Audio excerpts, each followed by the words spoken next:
Eu acho que o governo do Lula, ele teve um pouco mais de oportunidades para os brasileiros. Não, eu não tenho segredo, não, mas tenho meu império. Foi um retrocesso de 13 anos para o país. Eu convido todo mundo para a minha festa. Só não convido você porque você não presta. Vem, eu não tenho mistério, não. Eu guardo as minhas cicatrizes, mantenho as minhas diretrizes.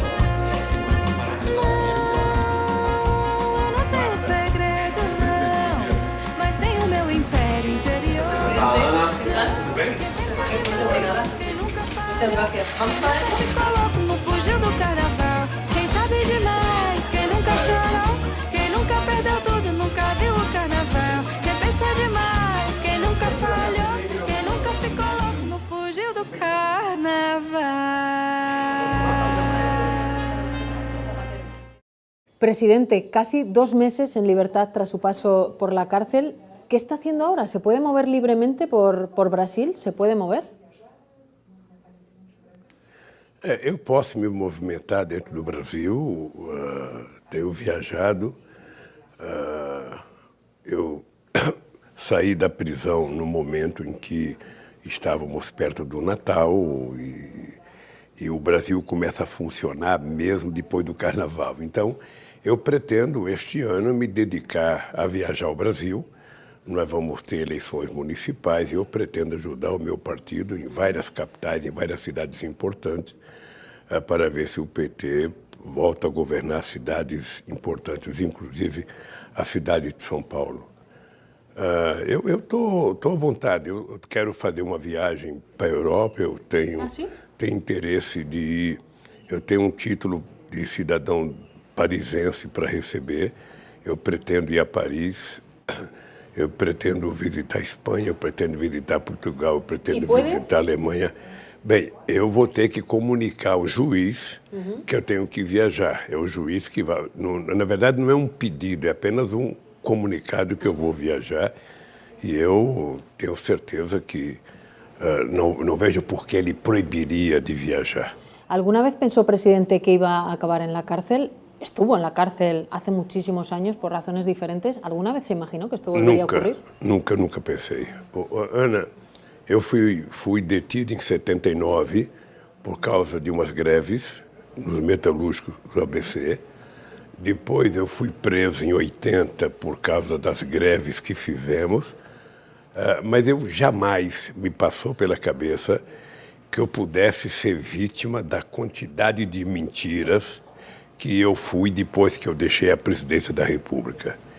Há um processo em andamento no Brasil que hoje eu posso afirmar que é um processo que envolve uma parte do Ministério Público brasileiro, uma parte do Poder Judiciário brasileiro, sobretudo o juiz Moro, uma parte da Polícia Federal que fizeram os inquéritos com o Departamento de Justiça dos Estados Unidos, mais outra gente americana interessada, na economia brasileira. Hoje eu estou convencido que o desmonte da indústria, do óleo e gás no Brasil, o desmonte da indústria da construção civil no Brasil, o desmonte da indústria naval no Brasil, tem interesses outros que não os interesses brasileiros e não o interesse de combater a corrupção.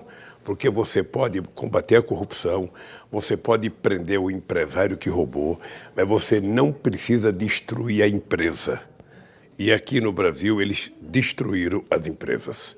Então eu sou vítima de uma quantidade enorme de mentiras. Na minha defesa, nós já provamos que todas as acusações contra mim são leviandades, sem nenhuma prova, nem da Polícia Federal, nem do Ministério Público. E mesmo assim, eles continuam denunciando e continuam me condenando. Por isso é que nós estamos pedindo a anulação do processo, porque nós achamos que o Moro, na verdade, não foi juiz. O Moro era um político com interesses políticos que resolveu me condenar para me tirar da disputa presidencial de 2018. Pero entonces el presidente Lula no confía en el sistema brasileño de justicia. ¿Usted cree que hay una conspiración contra usted? Olha, veja, você confia no sistema brasileiro de justiça, que você não confia em todas as pessoas, porque nem todo mundo é honesto, nem todo mundo se comporta como juiz, nem todo mundo se comporta como um policial federal digno, nem todo mundo se comporta como um procurador digno. Ou seja, no meu caso, eles se comportaram como dirigentes políticos com objetivo, e isso está na prova, sabe? Isso está provado em todos autos da minha defesa de que houve um conluio entre justiça e imprensa para me condenar. E eu estou muito tranquilo porque eu gosto muito de uma boa briga e eu preciso provar que o Moro mentiu, preciso provar que o Ministério Público mentiu, preciso provar que a Polícia Federal mentiu. Depois que começou a ser publicado as matérias do Intercept, ficou muito claro que aquilo que a gente tinha falado era verdade e hoje eles já não têm mais a credibilidade que eles tinham há 10 anos atrás, há 5 anos atrás, há 4 anos atrás. E eu continuo de cabeça erguida, tentando provar que eles são mentirosos e que eles inventaram uma farsa para tentar prejudicar a possibilidade do PT continuar governando o Brasil. ¿Cómo va a poder demostrar su inocencia si hay más de una decena de casos, de acusaciones de corrupción contra el presidente Lula, si hasta ahora no ha podido? Y además hay varias instancias judiciales, no es solo el juez Moro, el entonces juez Moro, hay muchas instancias judiciales que han ido dándole la razón. Veja, todas elas a mesma coisa. Eu não gosto de ficar defendendo a minha inocência, porque ela está defendida nos autos do processo. Mas eu tenho desafiado o juiz Moro, eu tenho desafiado os delegados que me acusaram, tenho desafiado o Ministério Público a mostrar uma única prova, Eu não quero duas, eu quero uma única prova que eles apresentem para a opinião pública que eu cometi um crime. Então, eles fizeram uma tramitação de um processo que eu disse que era mentiroso quando eu fui prestar depoimento. Depois, esse processo foi para uma instância superior. Em tempo recorde, ele foi votado para poder evitar que eu disputasse as eleições. E eu continuo sendo processado na Justiça de Curitiba. Ou seja, eles fizeram todo um processo de montagem para tentar provar uma ligação minha com o processo de corrupção, uma ligação minha com o processo de fraude na Petrobras, e até agora eu estou à espera que eles provem. Só para você ter ideia, o Ministério Público fez um depoimento de 1h30 na televisão, dizendo que eu era o chefe de uma quadrilha, e criou todo um espetáculo com PowerPoint para mostrar que eu era o chefe de uma quadrilha. Quando ele termina de falar, ele diz o seguinte: não me peçam provas, eu só tenho convicção. Quando eu fui prestar depoimento para o juiz Moro, eu falei, olha, a mentira está tão grande que você vai ser obrigado a me condenar porque você não tem como voltar atrás. É muita mentira. E do que o Moro me acusou? Sabe qual foi o crime que eu cometi?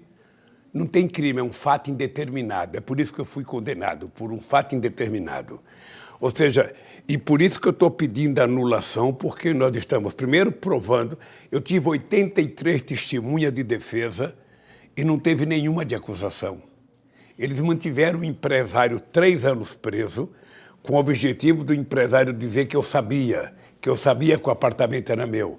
E até agora eu estou à espera que eles provem que o apartamento é meu, e até agora eles não têm como provar que o apartamento é meu. ¿Nunca le hicieron un regalo por parte de una empresa en todos los años que usted fue presidente, un regalo a cambio de otra cosa?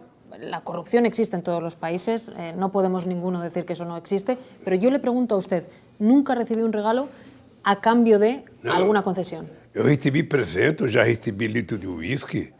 No, a cambio de una concesión. E eu bebo os uísque, eu bebo.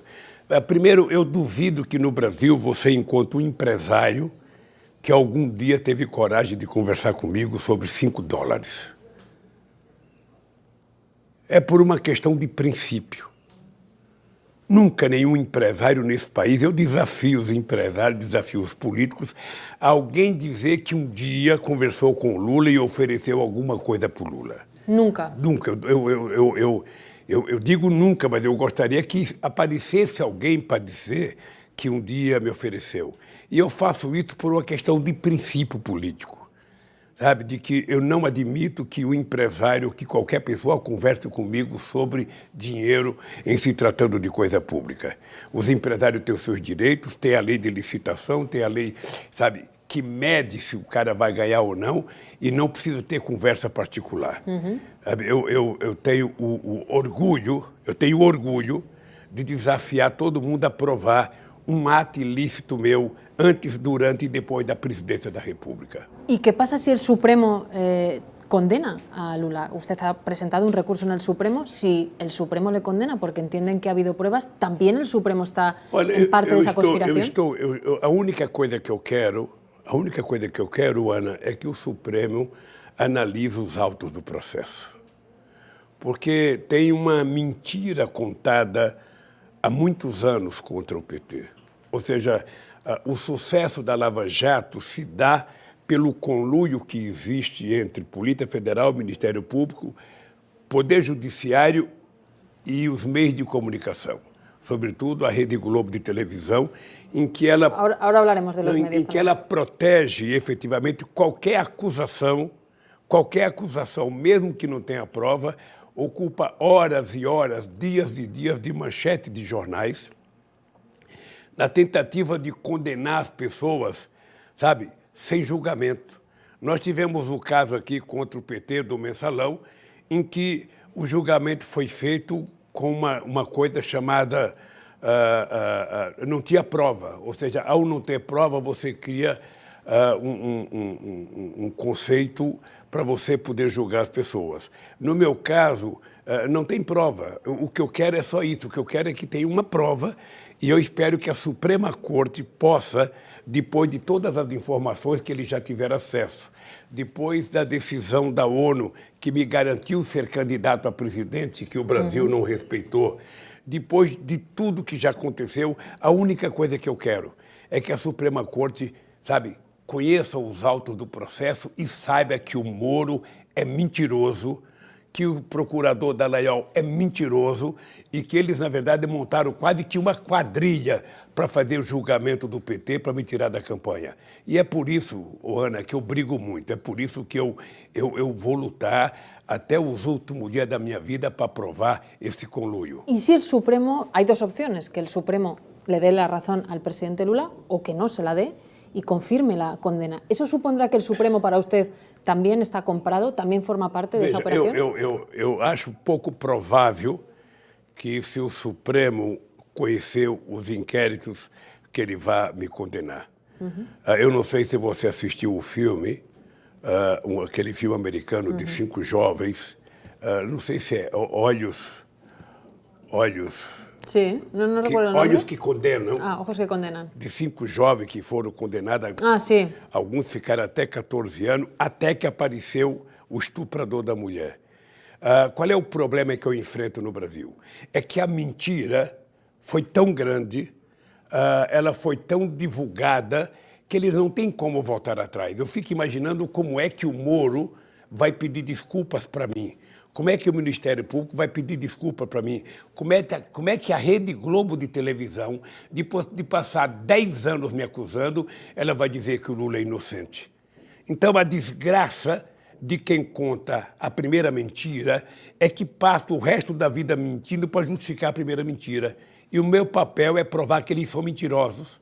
O meu papel é provar que eles destruíram as empresas brasileiras em benefício de empresas americanas, que eles estão destruindo a Petrobras, porque a Petrobras fez a maior descoberta de petróleo do século XXI, talvez a maior e a última grande descoberta de petróleo, e que as petroleiras, sobretudo as americanas, não podem permitir que um país como o Brasil tenha o acúmulo de petróleo que tem. Então é preciso que os americanos ponham a mão, como puseram a mão no Iraque, como puseram a mão na Líbia, e como ao longo dos anos, desde 1860, os americanos fazem guerra, fazem briga, fazem intriga por conta do petróleo. ¿Pero cree que está Trump detrás de esta operación?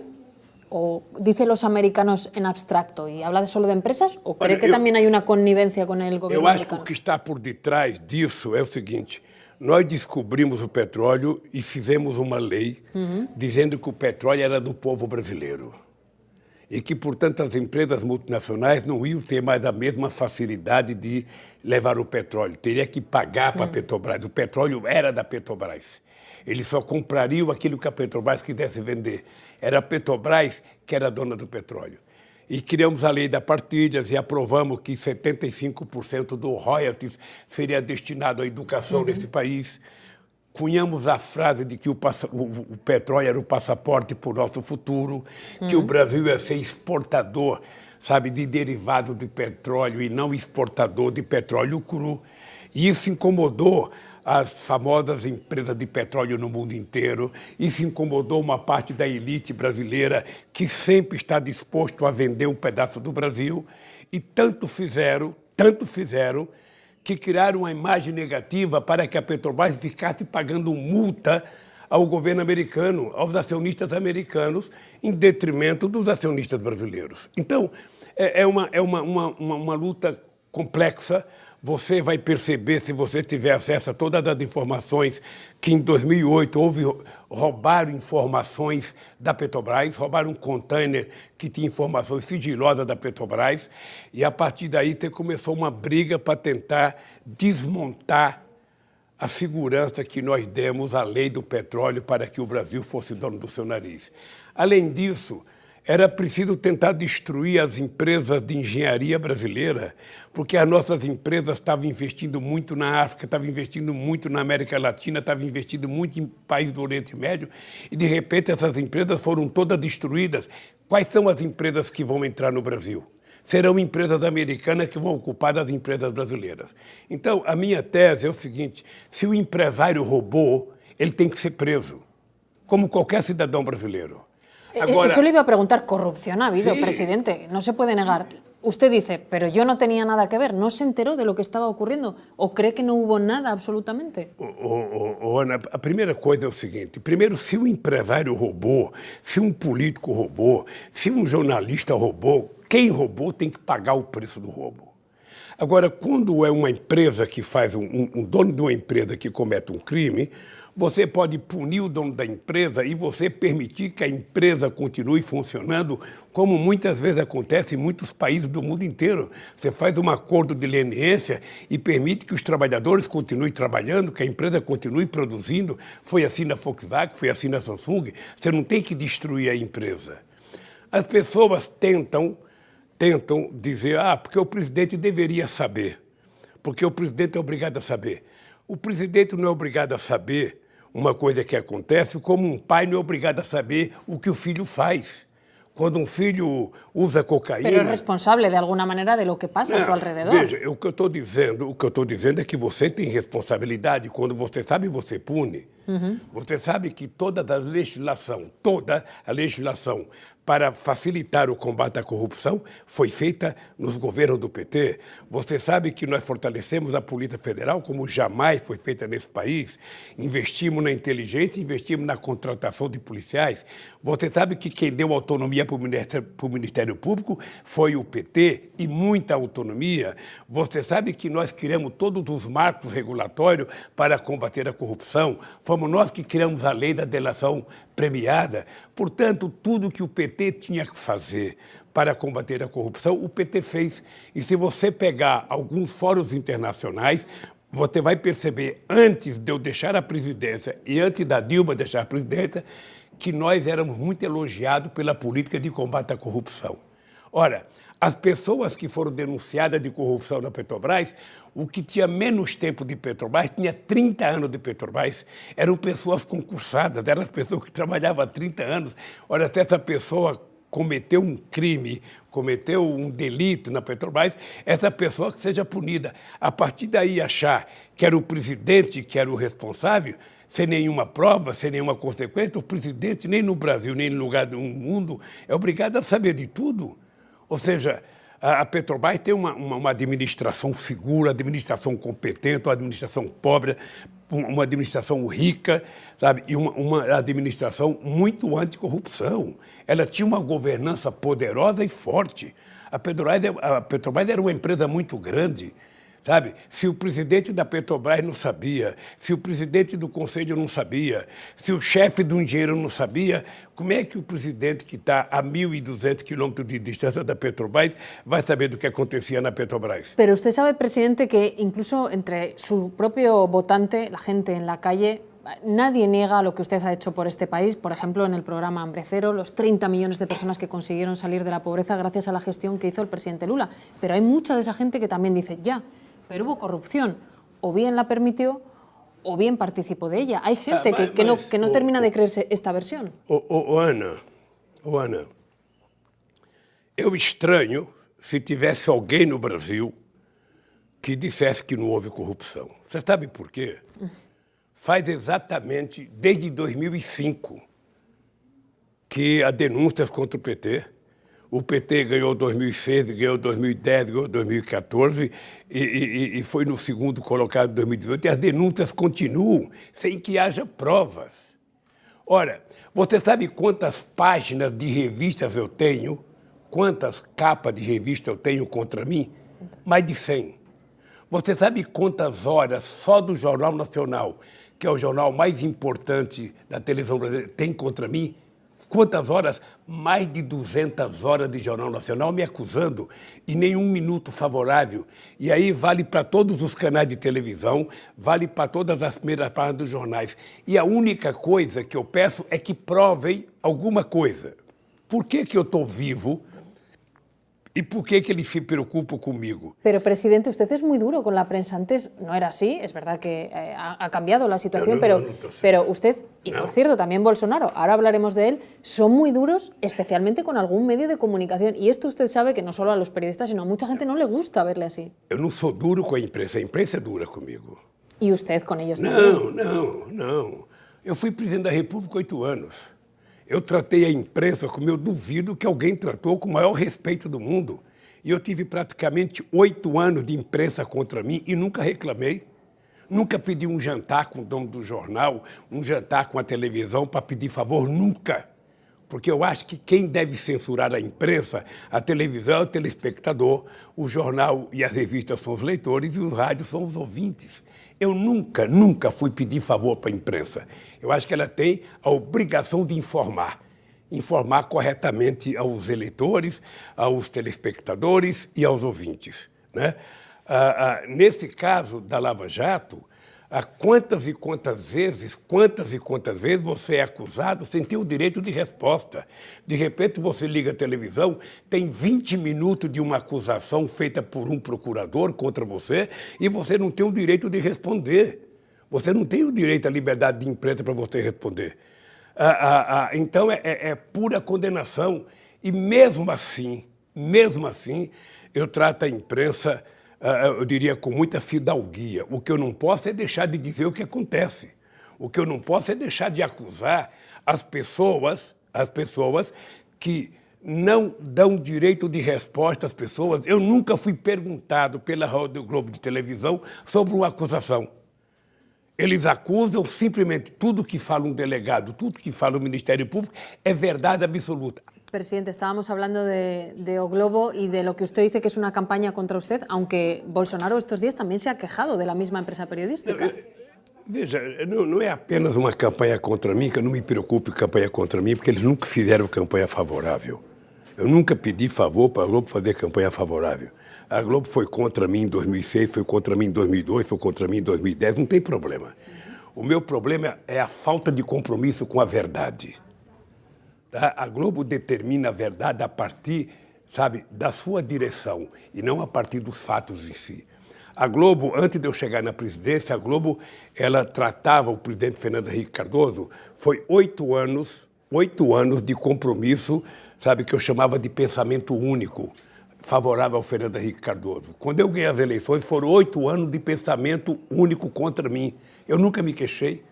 Do que eu estou dizendo agora? Eu estou dizendo agora, sabe, que a Globo ela tem um pacto com a Lava Jato, ela protege o Moro. O Moro é como se fosse um santo dentro de uma redoma em que nada contra ele aparece, nada.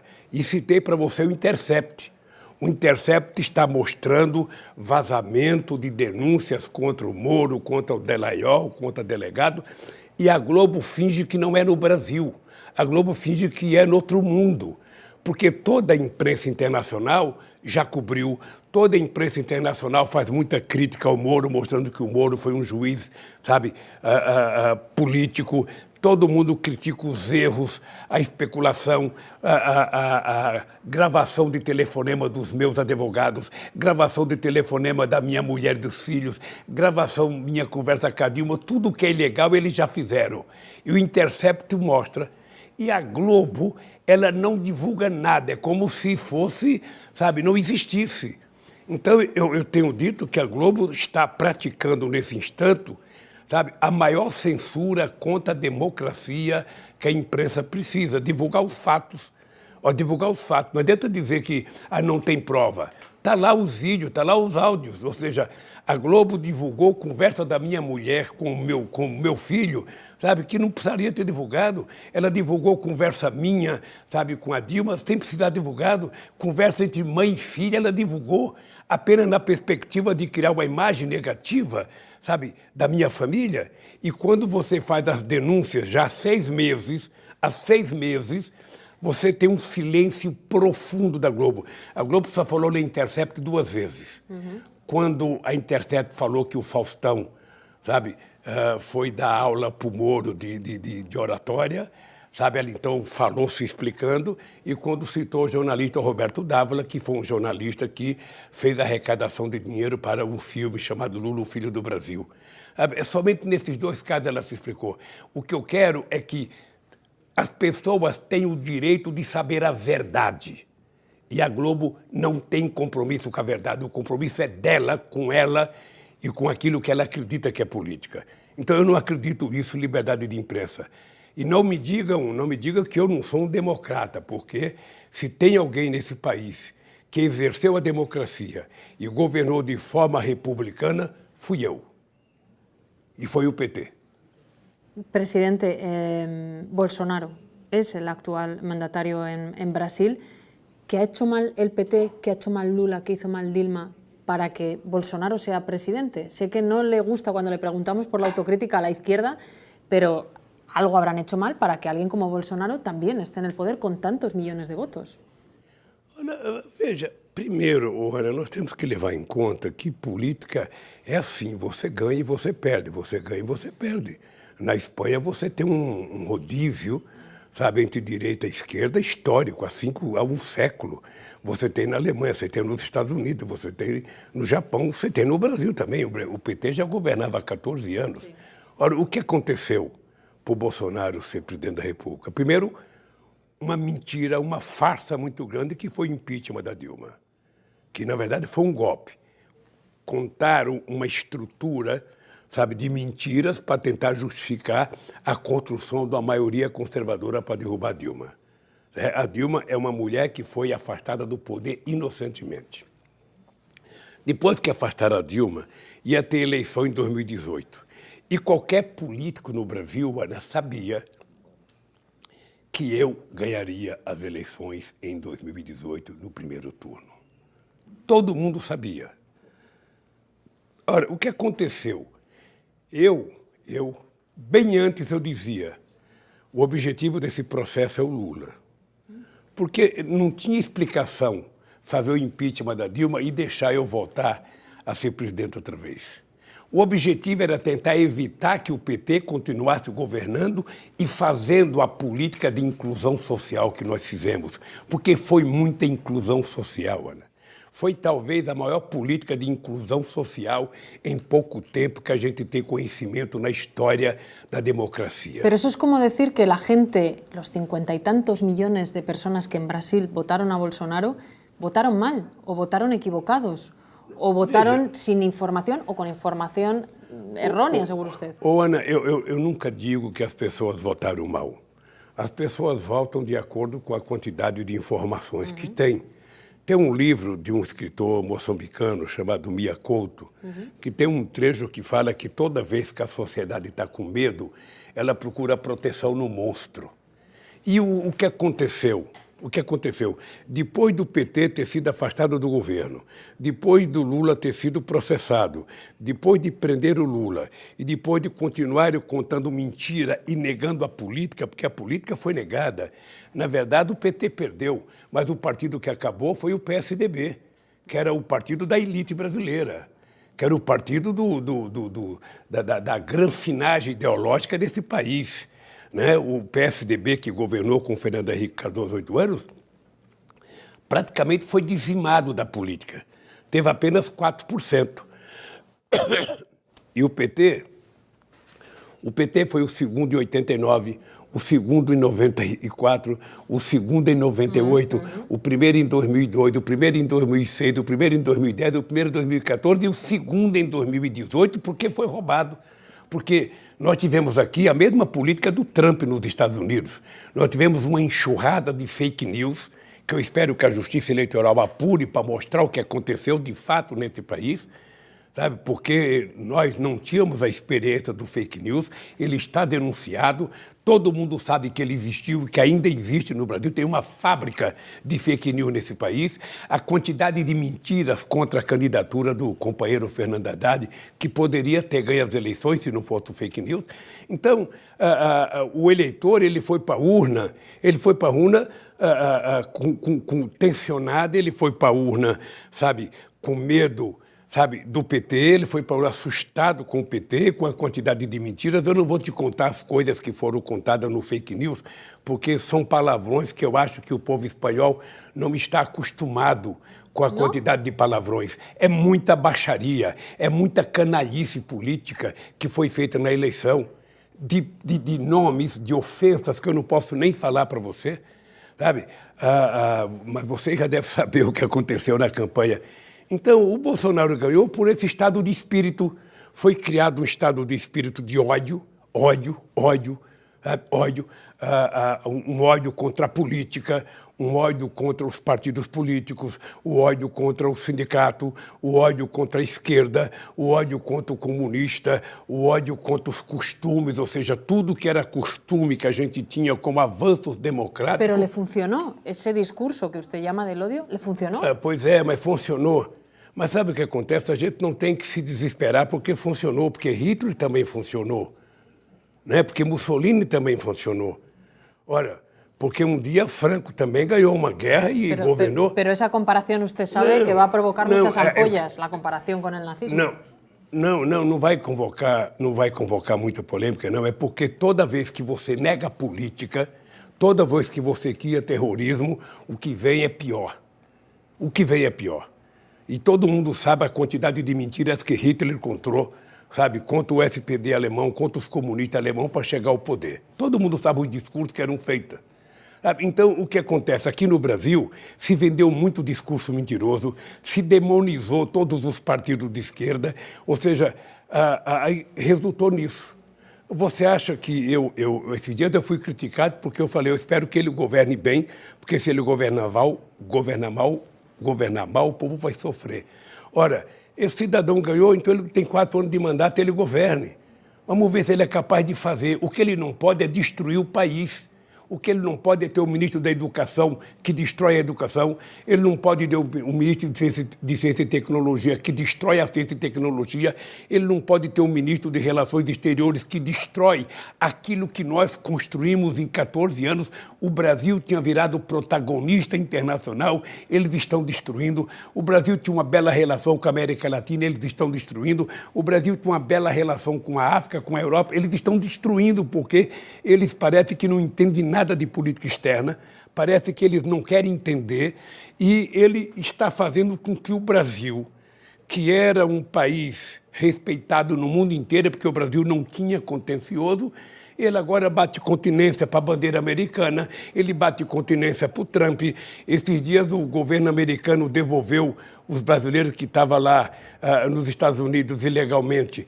Ele mandou para cá os brasileiros acorrentados. O presidente não abre a boca para defender os brasileiros, não abre a boca, ou seja, Então é um presidente que está destruindo aquilo que foi construído ao longo de muitos anos, inclusive destruindo empresas públicas importantes no país. Le ha llamado usted lamebotas de Estados Unidos en Twitter. Ha escrito usted un tuit. No es el mismo Lula que veíamos antes. Este es un Lula más combativo, más duro, más enfadado. Ha llegado a llamarle así al actual presidente de su propio país. Não estou mais duro. Não? Não estou mais duro. ¿O más enfadado? Não, é porque as pessoas acham o seguinte: o Lula vai sair da prisão e o Lula vai construir a paz. Sabe, é o seguinte, eu saí da prisão, eu sou um homem que estou acostumado ao diálogo, eu governei esse país para todo mundo durante 8 anos, eu deixei a presidência depois de 8 anos, eu tinha 87% de bom e ótimo nas pesquisas, eu tinha 10% de regular e 3% de ruim e péssimo. Eu duvido que tivesse um empresário que falasse mal de mim, um sindicalista que falasse mal de mim, um morador de rua que falasse, porque efetivamente eu governei para todos, sem distinção, todos. E a coisa que me deu mais orgulho é que quando eu terminei o meu mandato, o povo mais pobre não me via como um estranho. Ele me via, sabe, como um deles que tinha chegado à presidência da República. Então, eu vou conversar com todo mundo, eu gosto de conversar com as pessoas, eu gosto de fazer política, sabe, conversando, eu gosto de convencer as pessoas. Agora, nós estamos vivendo um momento de mentiras. Um momento de mentiras em que a imprensa dá sustentação ao Bolsonaro, dá sustentação, sabe, porque tem uma divergência da imprensa com relação ao Bolsonaro, sabe, em algum campo, na política, mas, por exemplo, na economia, 100% da imprensa defende toda a destruição que eles estão fazendo. Tudo. Todo o direito trabalhista, toda a previdência social, tentar vender a Petrobras, tentar vender o Banco de Desenvolvimento, tentar vender o Banco do Brasil, a Caixa Econômica, tentar vender as empresas de energia. Tudo isso é 100% da imprensa defendendo a política econômica do Bolsonaro e nós somos contra, porque nós achamos que as empresas públicas têm um papel importante nesse país. Dice usted, presidente, que usted gobernó para todos y habla con todos. No sé si alguna vez ha hablado con Bolsonaro, o antes de entrar en la cárcel, después de entrar en la cárcel, o con su equipo, o esa línea no la va a cruzar. ¿Cómo respira? Ninguém. Eu nunca conversei com o Bolsonaro, Nunca. Porque o Bolsonaro era inconversável, sabe, como deputado. Eu não conheço uma pessoa que lembre do Bolsonaro, sabe, fazendo algum gesto de deputado, a não ser fazendo um gesto de ofender uma mulher, de ofender um negro, de ofender a democracia. Isso, ele foi 28 anos deputado. ¿Y después de ser diputado tampoco ha hablado nunca con él? ¿Nunca le han hecho llegar ningún mensaje? Nada. Nunca tive contato com ele. Ni quiere. Não preciso ter contato com ele, sabe? Não preciso ter contato com ele. Ele foi eleito, governa o país, sabe? E espero que governe para ajudar as pessoas mais pobres. Agora, o meu papel é fazer oposição nesse país.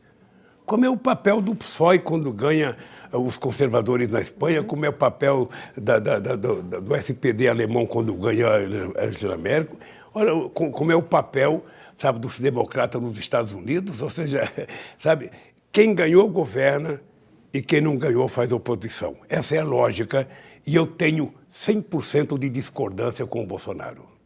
¿No siente que tenga ninguna responsabilidad Lula da Silva con que Bolsonaro esté ahora en la presidencia del gobierno? Eu não tenho, nem votei. Eu nem pude votar. Se eu tivesse votado, eu até teria responsabilidade de não votei ou votei. Eu não pude nem votar Por porque... su gestión, no tanto por eso, sino por Não, su veja, gestión. eu acho que eu sempre respeitei o seguinte: o voto do povo é soberano. E o povo se manifesta no dia da eleição e o povo, sabe, se comporta de acordo com o estado de espírito que ele está. Se o povo pensava assim no dia da eleição, ora, o povo brasileiro tem responsabilidade democrática. Sabe, ele foi eleito como eu fui eleito. Quando eu fui eleito, tinha muita gente que também não gostava de mim, mas eu fui eleito e eu queria que as pessoas respeitassem os eleitores que votaram em mim. Da mesma forma que eu tenho que respeitar os eleitores que não votaram no PT e que votaram no Bolsonaro. Agora, esses mesmos eleitores que votaram é que têm a responsabilidade de cobrar com que ele faça um governo que atenda os interesses dos 210 milhões de brasileiros. É só isso que nós queremos, Ana, nada mais do que isso. Que a democracia continue funcionando, coisa que não está, porque o Bolsonaro não é democrata. O Bolsonaro, ele não faz um discurso defendendo a democracia, ele tem um comportamento de dizer que não houve golpe militar no Brasil, ele tem um comportamento de dizer que não houve tortura no Brasil. O maior torturador do Brasil é herói dele, ele vive defendendo o maior torturador do Brasil. Ele não gosta das pessoas de esquerda, não gosta das pessoas socialistas, não gosta das pessoas sindicalistas, não gosta do movimento social. Ou seja, ele é um cidadão desprezível, sabe, para a democracia. ¿Cree que Brasil ahora está más polarizada, hay más odio en la calle, como decía usted? Hay gente que nos decía, Lula libre, viva Lula, pero había mucha gente también que le quiere a usted en la cárcel. O mundo está polarizado. Esses dias eu fiquei sabendo de uma pesquisa que, há uns 10 anos atrás, você perguntava para um americano democrata se ele era contra uma filha casar com um filho de um republicano, apenas 4% era contra. Hoje são quase 70% que são contra. Então a democracia está polarizada, a política está na Alemanha, está polarizada na França, foi polarizada na Espanha, está polarizada na Grécia, está polarizada em tudo quanto é lugar. Está polarizada e também na América Latina está polarizada. O problema não é a democracia estar polarizada, a política está polarizada, ela sempre foi polarizada. Na Espanha, nós sempre tivemos 2 grandes partidos disputando e cada um na televisão ofendia o outro, xingava o outro, sabe? É assim que é a eleição no mundo. O problema é que hoje você saiu do campo da polarização democrática para o campo da transmissão do ódio. Né? Então isso é mais perigoso, porque o cidadão pode ser do PSOE, o cidadão pode ser do Podemos, pode ser de um partido conservador, não tem problema nenhum. Sabe, você pode se encontrar num restaurante, você pode cumprimentar, você pode jantar, sabe, mesa encostada na mesa, isso é da democracia. Você vai no estádio de futebol, o torcedor do Barcelona ou do Real Madrid não precisa se entrar armado e cada um se matar. Não, de forma civilizada, vamos ver o jogo. É isso que é a democracia. E a democracia está sendo transmitida por malucos como Bolsonaro, e como alimentado em alguns países pelos meios de comunicação, sabe, um cidadão chamado Bannon nos Estados Unidos, todo mundo sabe que ele faz. Pero, presidente, eso que lo dicen también otros dirigentes opuestos a usted, el papel de los medios de comunicación, somos responsables de lo que hacemos, pero no sé si somos culpables, como usted apunta continuamente, los medios de comunicación. Veja, não estou dizendo que é culpado, eu estou dizendo que tem responsabilidade, porque quem transmite o ódio, sabe, tem responsabilidade. Você pode transmitir a paz, você pode transmitir a democracia, você pode transmitir uma informação correta. Você pode transmitir. Claro, pero eso no lo decide un político muchas veces. Você pode. Não é o político, não, é o ouvinte. É o cara que vê televisão, é a pessoa que está na internet, é a pessoa que lê o jornal. As pessoas decidem. Agora, a informação correta é obrigação moral e ética de todo mundo. Uma pessoa como jornalista, ele tem que cobrir o fato e publicar o fato. Se a cor é vermelha, se a cor é branca, se é preta, é preto. O que ele não pode é estar diante de uma cor vermelha dizendo que a cor é azul. O que ele não pode... Eu, por exemplo, acompanhei a política da Venezuela há um tempo. Eu jamais imaginei que pudesse, num país do mundo, a imprensa tratar o Chávez, tratar um político como a imprensa da Venezuela tratava o Chávez. Era muita ofensa, era muita coisa contra o Chávez. Aí eu descobri que a brasileira foi capaz de fazer pior. Você não tem noção do que é um massacre que o PT sofre há muitos anos aqui nesse país. E a única explicação que eu tenho, a única explicação sociológica que eu tenho, sabe, é o seguinte: a elite brasileira não estava preparada para aceitar a inclusão social. não estava preparada para que pobre pudesse frequentar restaurante, não estava preparado para que pobre fosse para a universidade, não estava preparada para que pobre viajasse de avião. Quando eu cheguei na presidência, 48 milhões de brasileiros viajavam de avião.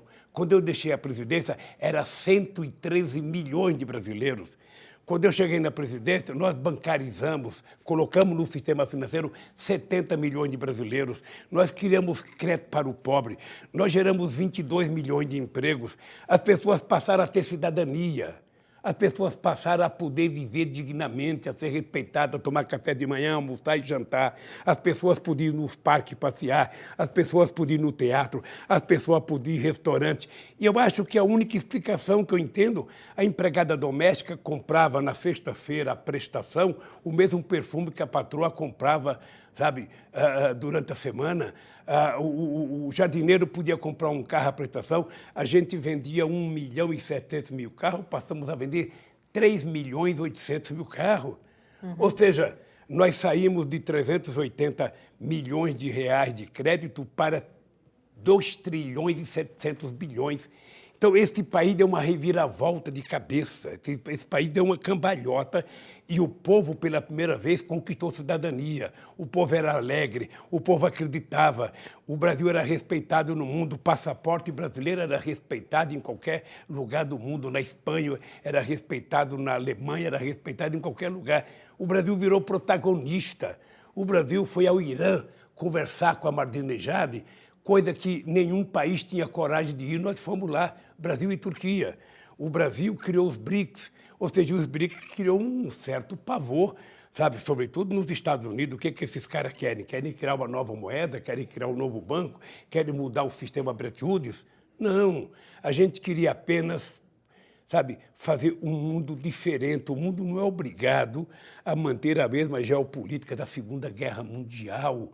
Esse mundo mudou. O Brasil queria participar do Conselho de Segurança da ONU, a Alemanha deveria participar, a Índia deveria participar. Sabe por que tem que ser os mesmos desde 1948, os que pedem para o povo não usar bomba atômica, armas nucleares, e eles têm? É muito fácil pedir para a Espanha não ter arma nuclear, para o Brasil não ter arma nuclear, mas eles não abrem mão do arsenal deles. Ou seja, nós somos cidadãos de segunda categoria. O Trump se acha no direito, sabe, de intervir na Venezuela, de intervir no Iraque. Por que interviram no Iraque, Ana? A mentira que foi contada ao planeta Terra, sabe, de que no Iraque tinha armas químicas, era mentira, não tinha, não tinha. Armas químicas lá era o Saddam Hussein. Então, o que estava por detrás da invasão do Iraque? O petróleo. O que está por detrás da acusação ao Maduro? O petróleo. Todo mundo sabe que a Venezuela tem a maior reserva de petróleo do mundo. Ahora quiero preguntarle por Venezuela, pero presidente, ha mencionado el estado de muchos de los países, ha mencionado cómo eran las relaciones diplomáticas antes, cuando usted estaba en la presidencia de Brasil. ¿Alguno de esos líderes ha vuelto a contactar con usted? Vimos a Obama que le decía, es el hombre más popular de la tierra, Lula. ¿Esa gente, cuando usted pasa por la cárcel, sigue a su lado o se han olvidado de Lula? Olha, eu fiquei muito decepcionado com Obama. Sim? Depois da espionagem feita à presidenta Dilma Rousseff e à Petrobras. Foi no governo do Obama que isso foi feito. Ou seja, e ele não se manifestou numa demonstração de que o poder dele não era tão grande assim, de que o poder profundo nos Estados Unidos das instituições falou mais alto do que ele. Mas eu mantive relações muito boas com vários presidentes da República. Obviamente que no regime presidencialista, quando você deixa de ser presidente, você deixa de ser presidente. As pessoas vão se relacionar com quem está eleito na presidência. E eu tive a sorte de eleger a Dilma. Ou seja, eu recebi muita solidariedade, graças a Deus, de muita gente no mundo inteiro.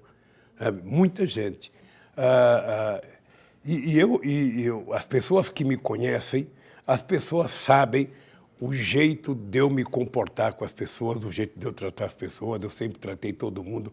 Eu, quando presidente, me dei muito bem com Aznar, me dava bem com Felipe González, me dava bem com Zapatero. Eu me dava muito bem com Chirac, me dei muito bem com Sarkozy. Eu me dava bem com Schröder, me dava bem com Angela Merkel. Eu me dei bem com Bush, me dava bem com Obama. Pero ahora?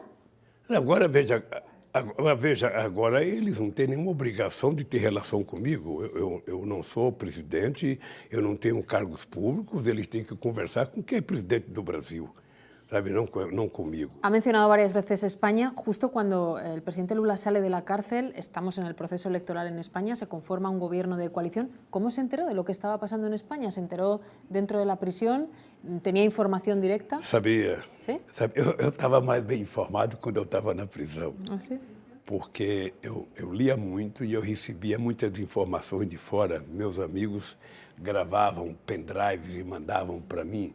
Então eu assistia pendrive sobre política externa, sobre eleições na Alemanha, sobre eleições na Argentina, sobre eleições em qualquer lugar eu acompanhava e fiquei feliz do acordo com o PSOL e o Podemos para montar o governo. Eu fico torcendo, eu sempre torço, Ana, para que as coisas deem certo. Porque toda vez que você tem um governo e ele comete erros, quem paga o preço é o povo pobre. Quando o meu amigo François Hollande, que eu conheci ele quando era só do Partido Socialista Francês, ganhou as eleições, eu falei para o François, o jeito da gente não cometer erro é a gente não esquecer o que a gente falava durante a campanha. Porque quando a gente ganha com discurso, mas depois a elite do país, a imprensa conservadora fica exigindo que você faça discurso diferente do que você falou. Se você fizer, você perde, você nem ganha os adversários e perde o teu eleitorado. Então, eu sempre procurei manter uma relação independentemente de quem é presidente. Eu não tenho... A minha relação com Chávez não era porque eu era amigo do Chávez, é porque eu respeitava o povo da Venezuela que tinha eleito Chávez. A minha relação, sabe, com Felipe González, com Zapatero, com Aznar, porque eles tinham sido eleitos pelo povo. ¿Y con Pedro Sánchez tiene relación? ¿Ha podido alguna vez hablar con él? ¿Le conoce el actual presidente español? Eu espero poder visitar o Pedro Sánchez e estou torcendo para que ele faça um governo exitoso na Espanha e que o povo espanhol possa recuperar a sua qualidade de vida, possa recuperar o seu emprego, possa recuperar a sua renda e possa viver muito mais feliz. ¿Y le augura futuro a ese gobierno? Usted sabe que se ha hablado mucho de los orígenes del PT, de cómo Podemos eran una amalgama de varios tipos de colectivos, y se une al Partido Socialista, que es un partido con mucha historia, y hay quien dice, quizá no dure mucho. ¿Usted es de los optimistas, de los pesimistas? Eu sou otimista. Ana, eu sou otimista porque eu criei o PT. O PT é um partido que compõe muitas tendências internas de pensamento filosófico diferenciado. Agora, nós temos um compromisso. Quando a gente decide as coisas no diretório, todo mundo acata e se cumpre. O PT, eu acho que hoje é o melhor exemplo de um partido democrático que nós temos no mundo. Eu posso dizer para você que não tem similaridade igual ao PT no mundo. Não tem. Um partido que foi criado pelos trabalhadores, que foi dirigido pelos trabalhadores e que trouxe para dentro de si pensamentos diferenciados. Sabe, pensamentos os mais diferentes possíveis, ou seja, está dentro do PT e todo mundo respeita as decisões coletivas. E o PT tem a maior experiência política administrativa nas cidades brasileiras, nos estados brasileiros e no governo federal.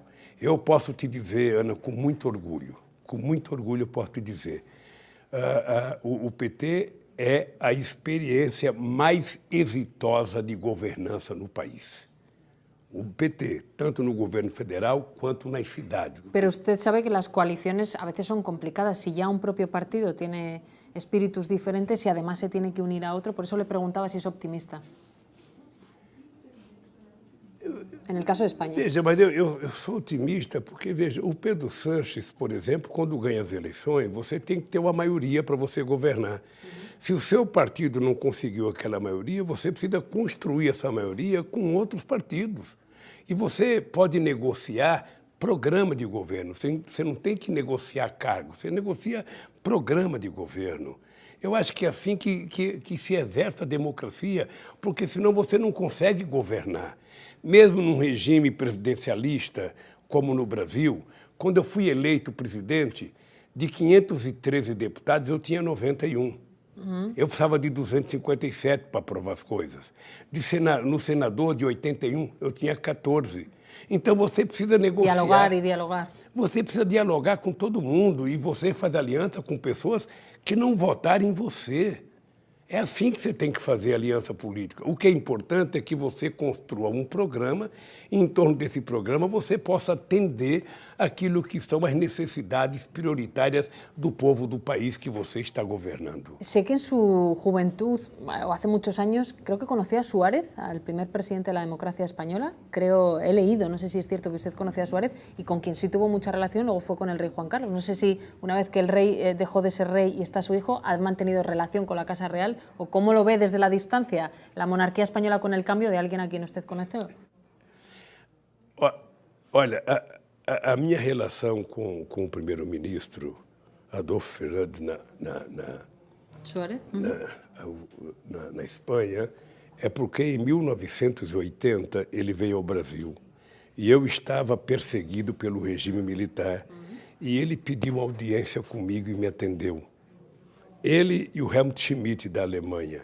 Então foram duas pessoas que eu marquei profundamente uma relação de respeito, porque eu estava sendo perseguido pelo regime militar, eles vieram aqui e fizeram, sabe, a questão de me receber. Isso me marcou profundamente. E depois eu vi aquela cena em que tentaram dar um golpe no parlamento espanhol e ele enfrentou corajosamente e também cresceu o meu respeito. Sabe, você veja que eu tenho respeito pelas pessoas que agem corretamente. Eu fui muito amigo do meu amigo rei Juan Carlos. El rey, Borbón, muito amigo. ¿Y ha seguido esa relación?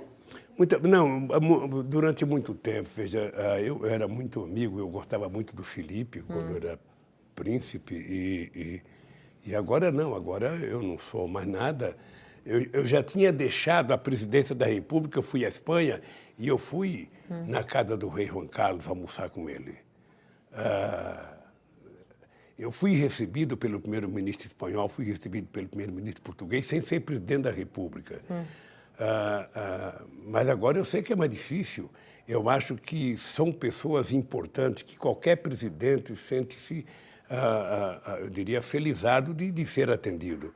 O rei Juan Carlos era uma figura muito interessante, muito alegre, muito companheiro, sabe?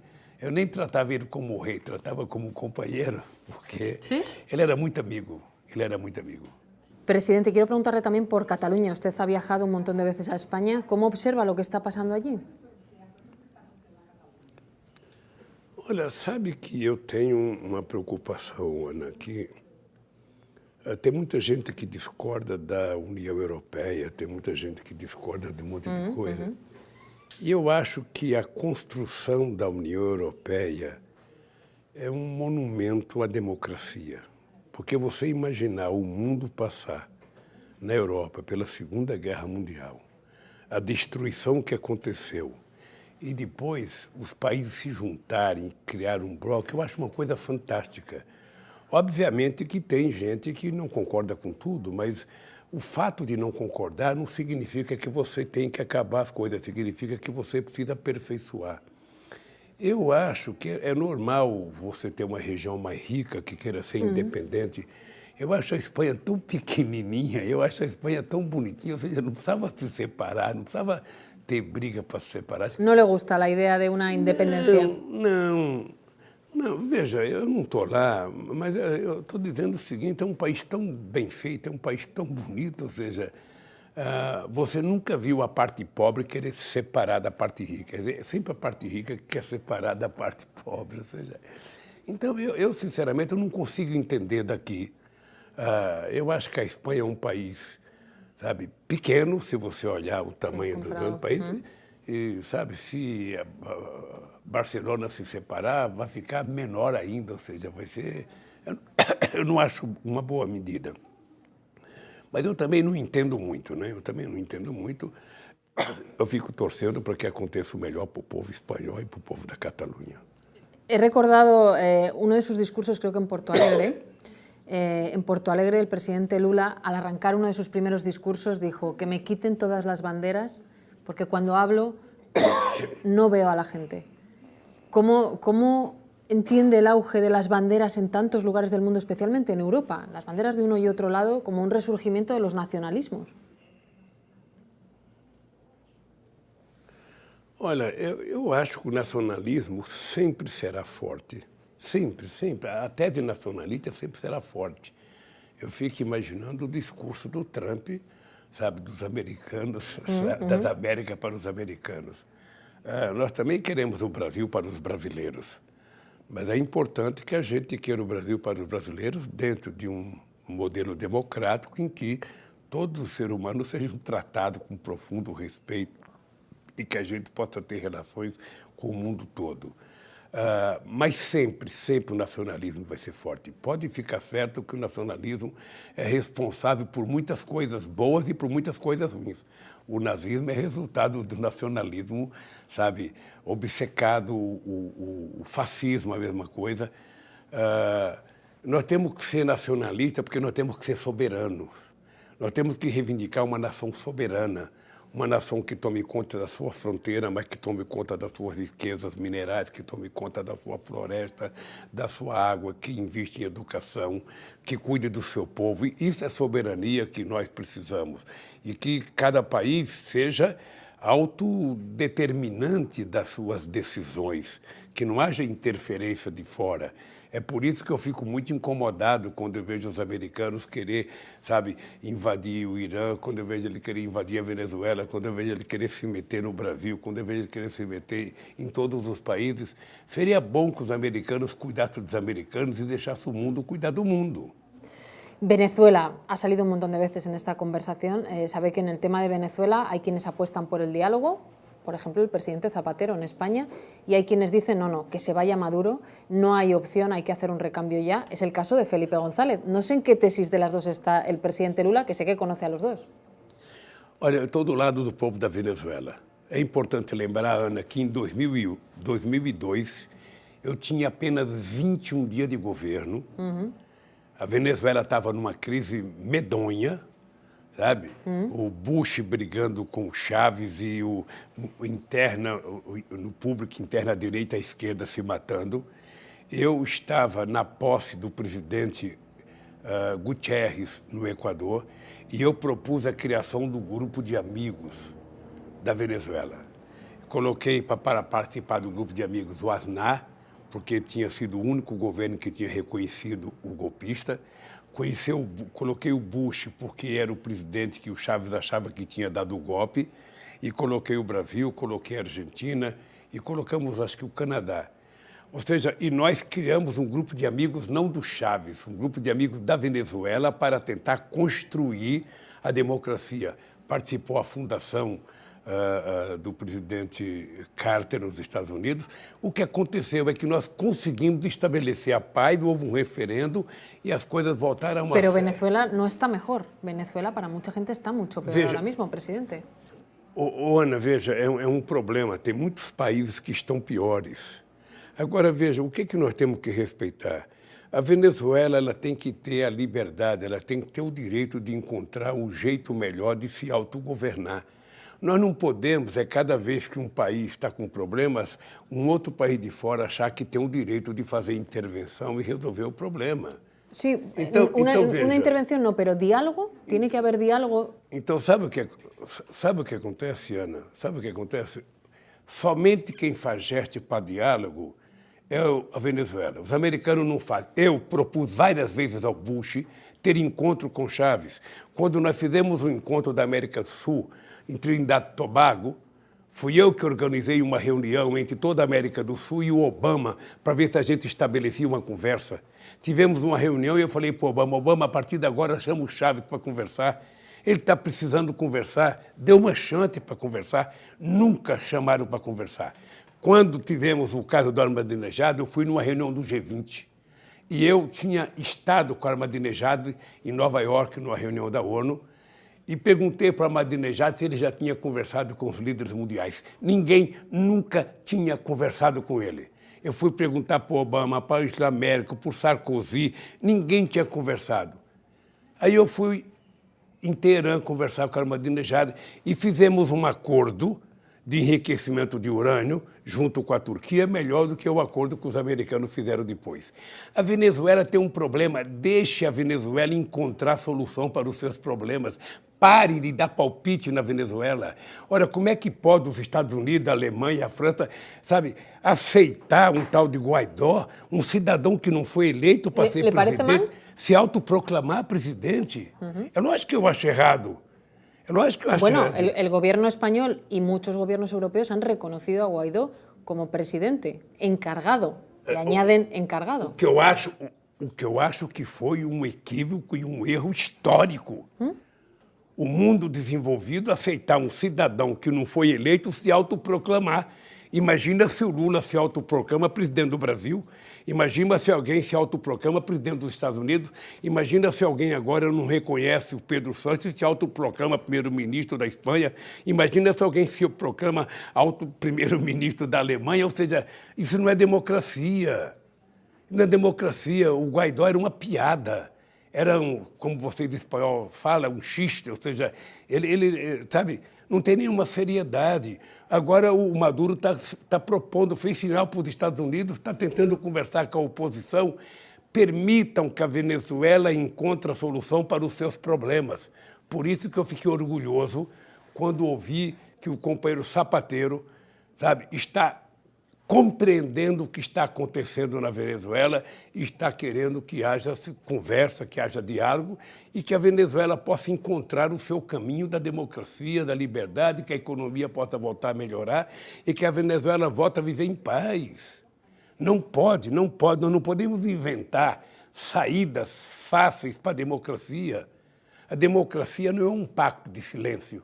A democracia é uma sociedade em ebulição, em fermentação, querendo cada dia mais, querendo questionar cada dia mais. É isso que é democracia. Nós temos que aprender a isso e fazer as coisas com prazer, fazer as coisas com alegria, fazer as coisas sem ódio, fazer as coisas pensando só na disputa democrática, que eu acho extraordinário.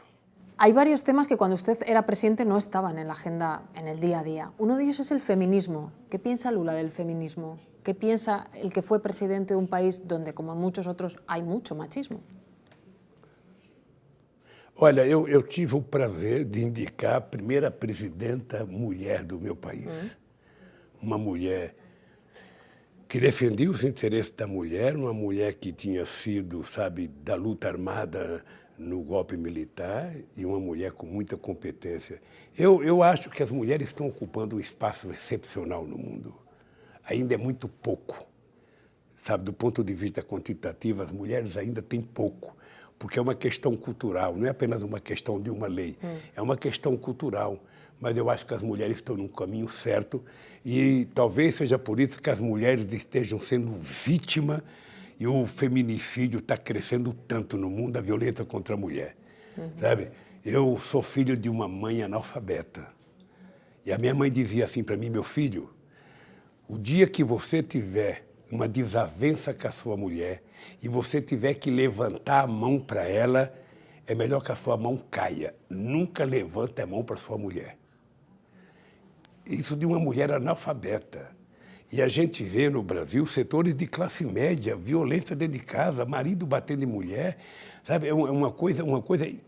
Eu acho impensável um homem bater numa mulher. Eu acho impensável agredir, matar. A troco do quê? Então eu acho que as mulheres precisam, com muita mais força, sabe, ocupar espaços de poder, sabe, estar no parlamento de cada país, estar no movimento sindical, estar no Congresso, ser primeira-ministra da Espanha, ser primeira-ministra da Itália, ser primeira-ministra, ser presidente do Brasil. Todavía não. Mas vamos ser, Ana, eu acredito que vamos. Acredito que as coisas acontecem mais rápido do que a gente pensa. O que as mulheres precisam é acreditar que pode. Sabe, nós passamos quantos séculos tratando a mulher como se ela fosse objeto de cama e mesa. Sabe, a mulher levantou a cabeça, ela não é objeto de cama e mesa, ela é um ser humano que ela quer ser tratada com respeito, ela quer ter direitos iguais, ela quer receber o mesmo salário fazendo a mesma função de um homem. Sabe, ela quer estar em todas as atividades. Quando a gente construir essa sociedade, eu acho que o mundo será muito melhor. El otro tema es el cambio climático. Es verdad que la Amazonía fue una preocupación por la deforestación en la época en la que usted era presidente, pero ahora son los incendios. El cambio climático está en la agenda. Greta Thunberg, que no sé si ha oído hablar y ha visto la imagen de esa niña que es un icono. ¿Qué piensa el presidente? ¿Sí? ¿Conoce? Conheço. Não, conheço pela televisão, sabe? Achei extraordinário. Ô, Ana, é outra coisa que eu tenho muito orgulho. Nós diminuímos o desmatamento em 79% no governo do PT. Nós fomos a Copenhague e assumimos compromisso da diminuição do gás de efeito estufa. Quando eu era presidente, a Europa tinha aprovado que até 2020 toda a Europa iria utilizar 10% de biocombustíveis, sabe, nos carros. Não usaram. Não usaram. Né? Quantos países queriam utilizar etanol na gasolina não usaram, porque até hoje os americanos não cumpriram o protocolo de Quioto, até hoje eles não cumpriram o Acordo de Paris. A Europa, em Copenhague, queria abrir mão do protocolo de Quioto. Sabe? Na verdade, o que os governantes não estão percebendo é que a nossa fraqueza e a nossa fragilidade está permitindo que a gente contribua para a destruição de um barco chamado planeta, que é todo nosso. E quando ele estiver destruído, não tem pobre e não tem rico, todos irão afundar nesse barco. Então é preciso cuidar. Foi no meu governo que a gente criou o Fundo de Defesa da Amazônia, financiado pela Alemanha e pela Noruega. Eu acho que a Amazônia é um patrimônio da humanidade administrado pelo Brasil, gerido pelo Brasil, porque o Brasil tem soberania. Mas o Brasil tem que saber que a riqueza da biodiversidade que tem na Amazônia pode ser repartida democraticamente com outros países, sobretudo do ponto de vista científico, do ponto de vista da genética, do ponto de vista do fármaco. Sabe? É muita coisa que a gente pode fazer. É muita coisa que a gente pode fazer cuidando do meio ambiente, cuidar da nossa água. Sabe, o Brasil tem um potencial extraordinário e no nosso governo nós cuidamos disso com muito carinho. Certamente não fizemos tudo o que tinha que fazer, mas nós destruímos muito menos do que está sendo destruído agora. Presidente, he visto que en un montón de entrevistas le preguntan si va a volverse a presentar, si la justicia se lo permite. Yo lo voy a intentar también. No lo termina usted de descartar, así que yo se lo pregunto. ¿Podríamos ver a Lula, que está muy enérgico, me va a decir la edad, pero la edad no cuenta si uno tiene energía? ¿Va a volver a ser candidato? ¿Se ve de candidato? Olha, eu tenho algumas coisas, Ana, que eu tenho que pensar na vida. Em 2022, eu vou estar com 77 anos de idade. 77 anos não é pouca idade, é muita idade. Nesse momento da minha vida, eu estou muito entusiasmado porque eu quero casar outra vez, sabe? Eu penso que eu tenho 30 anos do ponto de vista, sabe? O sea, que es posible que le veamos de candidato igual contra Moro. Mas veja, mas eu já fui presidente. O Moro não será presidente. Não? O Moro não será Nem candidato? Se for candidato, não ganha. Tá, mas as pessoas pensam que é fácil fazer política, as pessoas pensam que não é uma coisa simples. Eu quero ver o Moro num debate, tendo que responder pergunta. Uma coisa é você fazer política escondida atrás de uma toga de juiz. Sabe? Eu quero ver você fazer política debatendo. Pero se ve en una candidatura? ¿Usted? Não, eu vou trabalhar para que tenham outros companheiros. Eu posso ser candidato se as circunstâncias obrigarem que eu seja candidato, mas eu prefiro tentar trabalhar para ver se a gente tem uma pessoa em melhores condições. Agora, pode ficar certo que eu vou trabalhar muito. Eu não descanso, eu não paro, eu vou continuar viajando o Brasil, vou continuar viajando o mundo. Agora, o que eu acho é que eles vão tentar criar dificuldade para mim. O problema é que eu ando muito de bom humor, sabe? Sinceramente, eu não sei se é porque, sabe, as eleições serão muito rápido em 2022, eu não sei se é porque eu estou apaixonado outra vez, sabe? Então, não sei se é por conta disso, mas eu estou muito de bom humor, estou muito bem com a vida e estou com muita disposição de brigar. Sí, pero presidente, si es candidato, que no me lo termina de negar, pero si no lo es, la sombra de Lula pesa mucho para cualquiera, lleva desde los años 80 en la política en activo, todavía lo está. ¿Eso tapona un posible relevo? ¿Impide que haya otra persona? Não, não impede. Veja, o PT é um criador de líderes há muito tempo. Agora, veja, você não cria um líder num dia, e um líder não é criado porque ele quer ser criado. Você só é líder se os liderados quiserem que você seja líder. Para você ser líder, você tem que ter liderado. Eu tenho uma história muito, muito profunda com o povo brasileiro. Se você imaginar que quase tudo que aconteceu nesse país, de 80 para cá, eu participei, sabe? Participei da fundação do PT, participei da reconstrução da democracia, participei da fundação da CUT, participei da fundação de muito movimento popular, participei de todas as eleições de prefeito, de governador, ou seja, eu faz exatamente 40 anos que eu não faço outra coisa. Por eso es muy difícil encontrar a otro Lula mientras Lula esté tan activo. Não, veja, você, a natureza encontra. A natureza encontra e faz acontecer. Veja, eu tenho consciência de que eu, para pleitear ser candidato a alguma coisa, eu tenho que estar com 100% de saúde, até porque eu tenho que ter responsabilidade com o povo brasileiro. E o PT tem muita gente boa. O Haddad foi um belíssimo candidato do PT.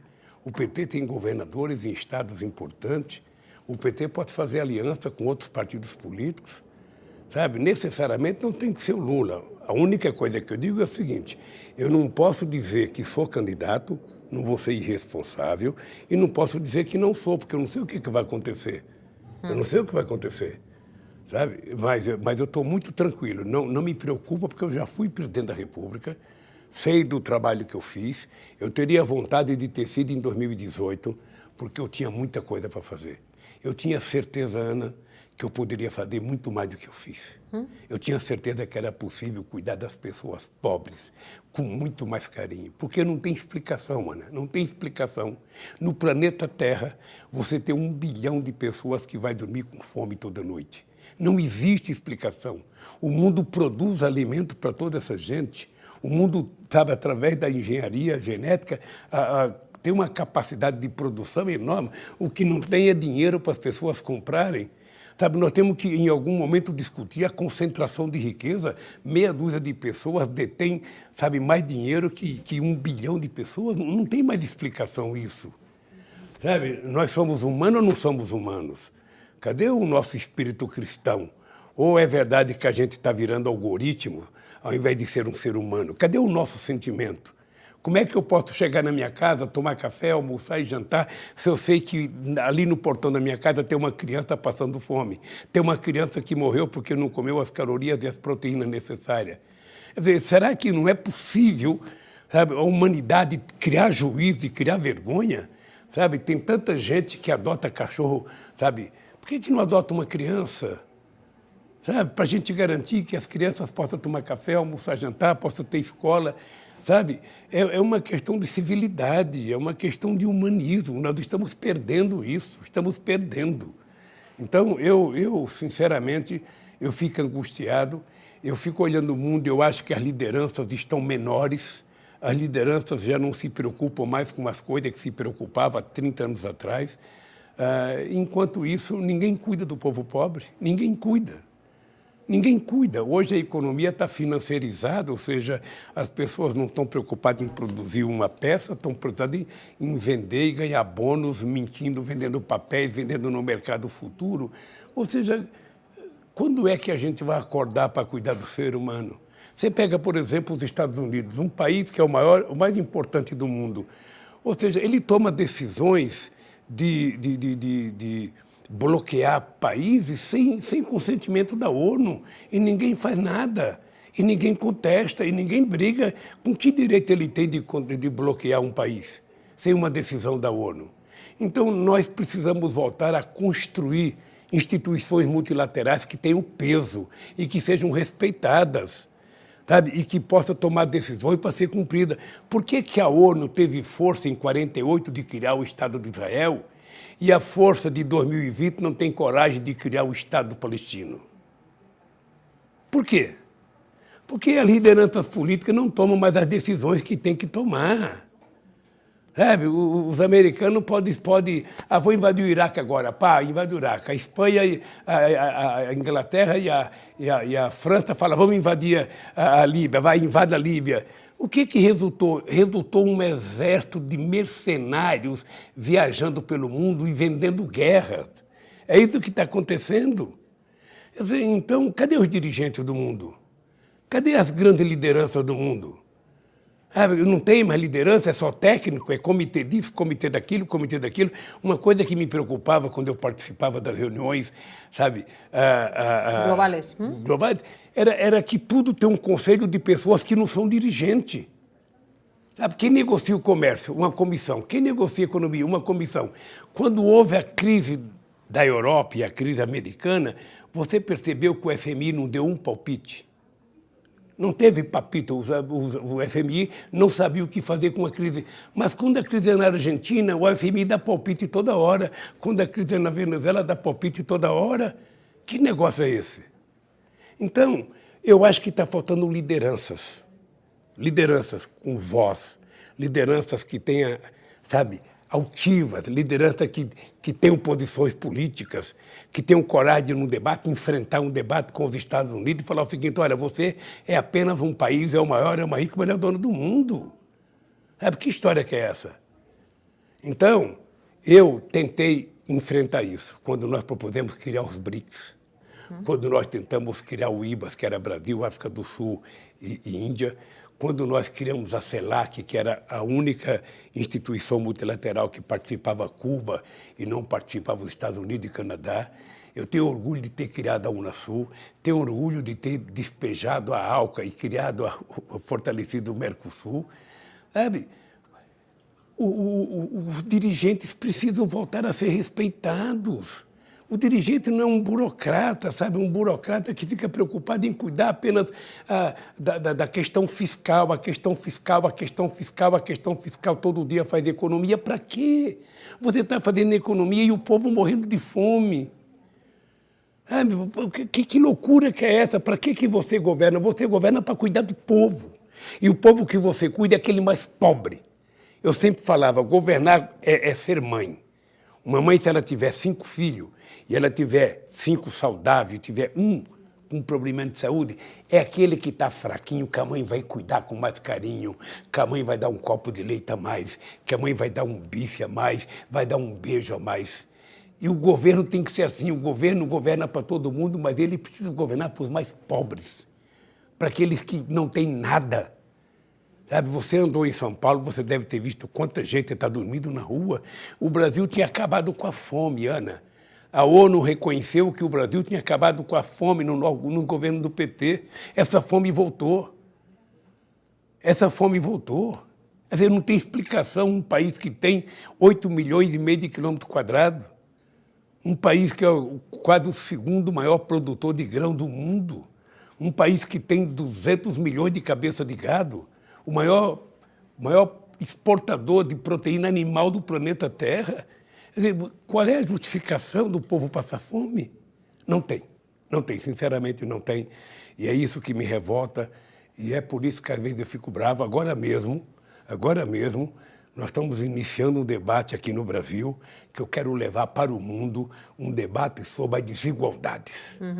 Nós vamos ter que transformar em política as desigualdades. Eu quero saber para que o seu Bill Gates, que o Bill Gates precisa de 120 bilhões de dólares na conta pessoal dele. Eu quero saber por que o dono da Amazon tem que ter 100 e não sei quantos bilhões de dólares na conta dele, enquanto um africano, sabe, do Zimbábue, não tem um grão de feijão para comer. Sabe, eu acho que essa discussão que a gente tem que fazer no século XXI, essa discussão, nós temos que radicalizar a democracia. Radicalizar para acabar com a desigualdade. Eu não estou propondo guerra, não estou propondo nada na base de arma, eu estou propondo na base da compreensão humana. O humanismo está deteriorando-se, nós precisamos voltar a ser humanos, a ter coração, a ter paixão, a ter sentimento. Sabe, a gente que pode comer 3 vezes por dia, estender a mão para aquele que não pode comer. Estender a mão. Eu sou de um tempo que quando um pobre chegava na sua casa e pedia comida, a mãe abria o portão e mandava o mendigo entrar na tua casa para comer. Hoje as pessoas chamam a polícia. Hoje as pessoas veem uma pessoa deitada no chão, atropelada, não para. Sabe? Então é uma sociedade assustada. É uma sociedade que aprendeu a paga a conta por telefone, pede comida por telefone, paga salário por telefone, faz tudo por telefone. Ou seja, quando encontra o ser humano fica com raiva. Então, eu sinceramente, Ana, vou brigar até o fim da minha vida para que o ser humano seja mais humanista, seja mais sensível e que a democracia seja um valor incomensurável, sabe? E que a gente possa construir um mundo melhor. Essa que é a minha razão de vida, é por isso que eu vou brigar no Brasil. E brigar para provar que os meus acusadores são mentirosos, porque se eles tiverem uma prova contra mim, Ana, eles me desmoralizam politicamente. Leva a prova contra mim na ONU, leva a prova contra mim em qualquer lugar, não tem problema. O Garzón veio aqui, ele veio aqui. Pergunta para ele o que ele acha dos meus processos. Sabe, o meu processo é uma vergonha que depõe contra qualquer atividade jurídica no mundo. Presidente, obrigada, muito obrigada. Obrigado a você, Ana.